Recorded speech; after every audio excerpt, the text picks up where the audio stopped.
ಎಲ್ಲರಿಗೂ ನಮಸ್ಕಾರ. ನೀವು ಹಿಸ್ಟ್ರಿ ಕ್ರಿಯೇಟರ್ ಯೂಟ್ಯೂಬ್ ಚಾನಲ್ಗೆ ಸ್ವಾಗತ ಸುಸ್ವಾಗತ. ನಾವು ಈಗ ಆಸ್ಟ್ರೇಲಿಯಾ ಖಂಡದ ಬಗ್ಗೆ ನೋಡ್ತಾ ಹೋಗೋಣ. ಓಕೆ, ಬನ್ನಿ ಹಾಗಾದರೆ ವಿಡಿಯೋ ಶುರು ಮಾಡೋಣ. ಆಸ್ಟ್ರೇಲಿಯಾದ ಸ್ಥಾನ ಮತ್ತು ವಿಸ್ತೀರ್ಣ ಮತ್ತು ಅದರ ಭೌಗೋಳಿಕ ಸನ್ನಿವೇಶದ ಬಗ್ಗೆ ನೋಡ್ತಾ ಹೋದರೆ, ಆಸ್ಟ್ರೇಲಿಯಾ ಖಂಡವು ಪ್ರಪಂಚದಲ್ಲಿ ಅತ್ಯಂತ ಚಿಕ್ಕ ಖಂಡವಾಗಿದೆ. ಹೌದಾ?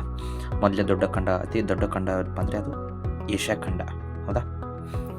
ಆಸ್ಟ್ರೇಲಿಯಾದ ಸ್ಥಾನದ ಬಗ್ಗೆ ನಾವು ನೋಡ್ತಾ ಹೋದರೆ, ಆಸ್ಟ್ರೇಲಿಯಾ ಖಂಡವು ದಕ್ಷಿಣ ದಿಕ್ಕಿನಲ್ಲಿ ಮತ್ತು ಪೂರ್ವಾರ್ಧಗೋಳದಲ್ಲಿದೆ. ಹೌದಾ? ಆಸ್ಟ್ರೇಲಿಯಾವು ದಕ್ಷಿಣ ಭಾಗದಲ್ಲಿ ಮತ್ತು ಪೂರ್ವಾರ್ಧಗೋಳದಲ್ಲಿದೆ. ಹೌದಾ?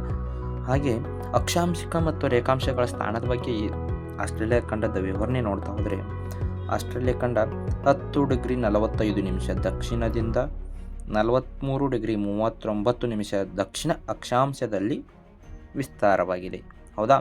ಹಾಗೆ ರೇಖಾಂಶಿಕ ಸ್ಥಾನವನ್ನು ನೋಡ್ತಾ ಹೋದರೆ 113 ಡಿಗ್ರಿ 9 ಅಕ್ಷಾಂಶ ಪೂರ್ವದಿಂದ 153 ಡಿಗ್ರಿ 39 ನಿಮಿಷ ಪೂರ್ವ ರೇಖಾಂಶಗಳ ನಡುವೆ ಆಸ್ಟ್ರೇಲಿಯಾ ಖಂಡ ವಿಸ್ತಾರವಾಗಿದೆ. ಹೌದಾ? ಹಾಗೆ ಆಸ್ಟ್ರೇಲಿಯಾ ಖಂಡದ ವಿಸ್ತೀರ್ಣದ ಬಗ್ಗೆ ನೋಡ್ತಾ ಹೋದರೆ, ಆಸ್ಟ್ರೇಲಿಯಾ ಖಂಡವು ಪ್ರಪಂಚದಲ್ಲಿ ಹೇಳ್ದಲ್ವಾ, ಪ್ರಪಂಚದಲ್ಲಿ ಅತಿ ಚಿಕ್ಕ ಖಂಡ ವಿಸ್ತೀರ್ಣದಲ್ಲಿ, ಬಟ್ ಜನಸಂಖ್ಯೆಯಲ್ಲಿಯೂ ಹೆಚ್ಚು ಕಡಿಮೆ ಅತಿ ಚಿಕ್ಕ ಖಂಡ ಯಾವುದಪ್ಪ ಅಂದರೆ ಆಸ್ಟ್ರೇಲಿಯಾ. ಇದರ ಒಟ್ಟು ಟೋಟಲ್ ವಿಸ್ತೀರ್ಣ 6.82 ಲಕ್ಷ. ಹೌದಾ? ಆಸ್ಟ್ರೇಲಿಯಾ ಖಂಡದ ವಿಸ್ತೀರ್ಣ 76.82 ಲಕ್ಷ ಚದರ ಕಿಲೋಮೀಟರ್. ಆಸ್ಟ್ರೇಲಿಯಾ ಖಂಡ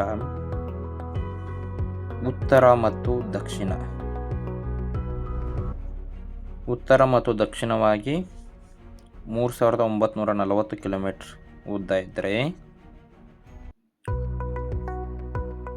ಪೂರ್ವ ಮತ್ತು ಪಶ್ಚಿಮವಾಗಿ 4350 ಕಿಲೋಮೀಟರ್ ಅಗಲವಾಗಿದೆ. ಹೌದಾ?